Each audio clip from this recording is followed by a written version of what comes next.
तर विधानसभेमध्ये काँग्रेस नेते नाना पटोले सध्या बोलतात. माझ्या दालनात मी बैठक लावत आहे. ज्या सदस्यांना आपलं मत मांडायचं असेल त्यांनी 3 वाजता माझ्या दालनात येऊन या बैठकीत सहभाग घ्यावा. प्रश्न क्रमांक 2. अध्यक्ष महोदय 16,479. अध्यक्ष महोदय छापल्याप्रमाणे.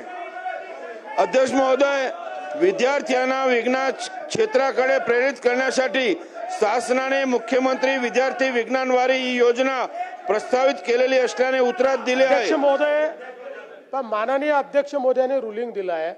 शेवटी प्रश्न राखून ठेवून थोडे त्यातनं काही मार्ग निघणार आहे. ते स्वतः त्याच्यावर बैठक घेत आहेत त्याच्यावर. आणि हा काही विषय आमच्याकरता राजकारणाचा नाही आहे. त्यांच्याकडे बैठक करू, अजून काय असेल ते करू, त्यातनं मार्ग काढू. चला नाना भाऊ. असं आहे नाना भाऊ, सभागृहातल्या उत्तराने प्रत्येकाचं समाधान होईल असं नाहीये. आणि काही लोकांनी समाधान करूनच घ्यायचं नाही ठरवलं तर काय करता येईल. त्यामुळे मुळामध्ये नाही तंबी द्यायची गरज नाही आहे. त्यांनी योग्य उत्तर दिलेलं आहे. तथापि ऐका नाना भाऊ, अशा प्रकारचा विषय हा प्रश्नोत्तराच्या तासात त्याचा निर्णय होऊच शकत नाही. कसा होऊ शकेल?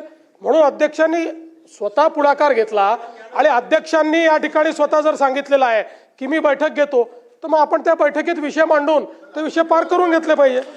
नाना भाऊ, मी बैठकीतही शासनाला गरज पडल्यास योग्य निर्देश देऊ शकतो. आपण बसा. प्रश्न क्रमांक 2 चला सुरू करा.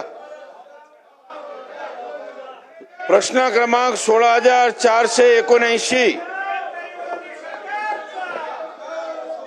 विद्यार्थ्यांना विज्ञान क्षेत्राकडे प्रेरित करण्यासाठी शासनाने मुख्यमंत्री विद्यार्थी विज्ञान वारी योजना प्रस्तावित केलेली असल्याने उत्तरात दिले आहे. त्याबद्दल शासनाचे खूप खूप अभिनंदन.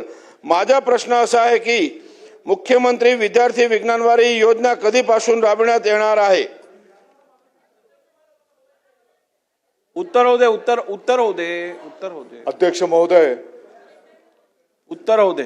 विद्यार्थ्यांमध्ये विज्ञान आणि तंत्रज्ञानाची आवड निर्माण व्हावी आणि आणखी व्यापक प्रमाणामध्ये हे विज्ञान प्रदर्शनी त्या ठिकाणी बैठक लावा. संपन्न व्हावी 3 वाजता बैठक लावा मंत्र्यांबरोबर. आणि विद्यार्थ्यांमध्ये या क्षेत्रामध्ये एबीपी माझा, उघडा डोळे बघा नीट.